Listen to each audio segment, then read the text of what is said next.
Bill Frist was, yes, Bill Frist was the former Senate Majority Leader for the Republicans. He is from Tennessee, and while he was the Senate Majority Leader, was a clown and completely unreasonable. He's the one that led the Terry Schiavo fiasco. Oh, I looked at her videotape, and she seemed to be totally conscious and cognizant. And then, of course, we found out that her brain had shrunk and that she was nowhere near conscious or cognizant. And it was a total clown maneuver, and it was followed by many other clown maneuvers. And he was strident and he was unreasonable in 18 different ways. Now he's retired, and all of a sudden, he's reasonable.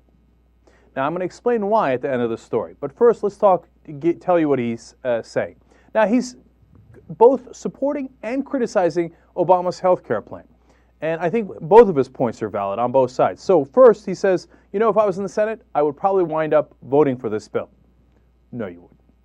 There's no way in the world you would have voted for it if you were in the Senate. I'll come back to that issue. Now, on the downside, here are his criticisms. He says, it does not fundamentally change the incentives that providers now have to provide more care rather than better care. That's a perfectly valid criticism.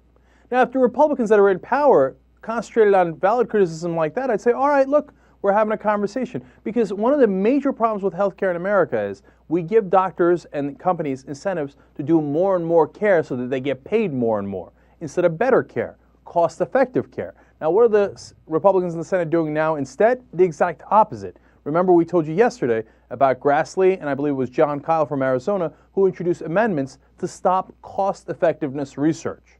We don't want cost-effective research in healthcare these days if you're a Republican in the Senate, which is, it just blows me away. I mean, they planted their flag on the ground of stupidity, and they're going to fight for that battle. Okay, they're going to fight for that ground and say, damn it to hell, I'm going to do everything that doesn't make any sense. Now, magically, they step out of office, and not only, but understand what I'm saying, this is a valid criticism of Obama's plan. All right, now we go to his second valid criticism. He says that he believes that it would cover only about 20 million extra people, not the whole 47 million that are uninsured. And I think he has an interesting point to make there. And he says, look, what he would do instead is provide catastrophic coverage that would insure more people because of the fiscal constraints. So you cover more of the 47, now you give them less coverage, but those are the trade-offs that you have to make. Another valid and interesting point, that's something that we should discuss and a debate we should have. Now, third thing he says the implementation is going to be rough in the initial years because, remember, the Medicaid rolls will grow. That's true because we're subsidizing more people because we're covering people that didn't have insurance before, and that consumers will not yet see the benefits as their taxes might go up as well. So he says those are rough years and that you have to prepare the American people for that and not promise that, or overpromise.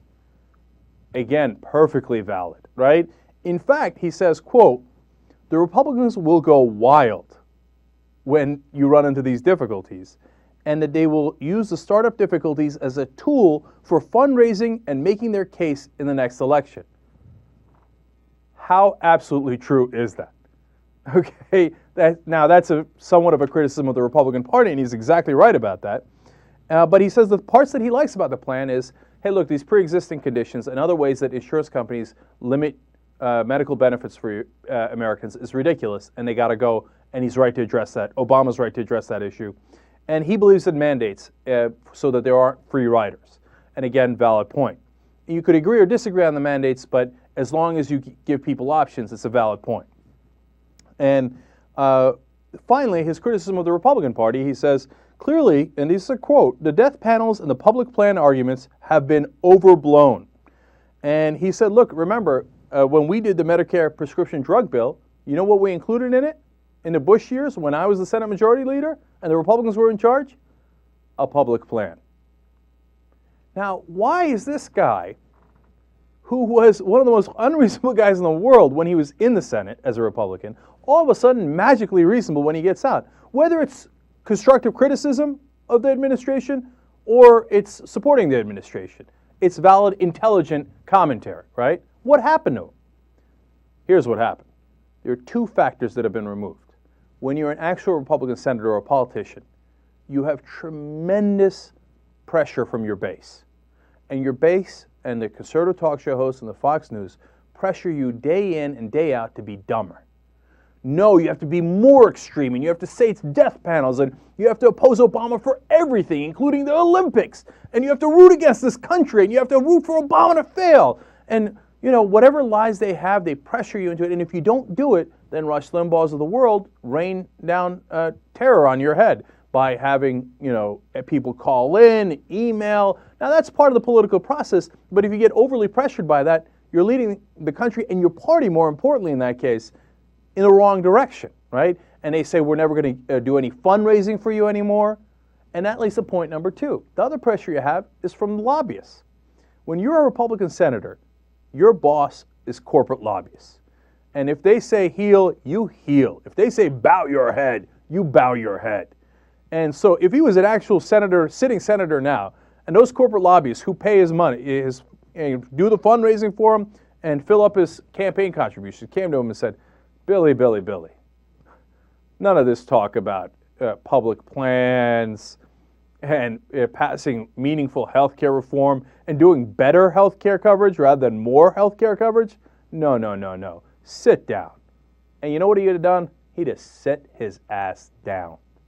I know, because I remember when he was Senate Majority Leader. So that's why you will see some Republicans magically becoming more reasonable once they leave office, because those 2 important pressures get taken away from them. All right, keep that in mind as you see these stories. Now, if this is how the Republican Party was, again, I might disagree with them on parts, but at least we could have an intelligent conversation.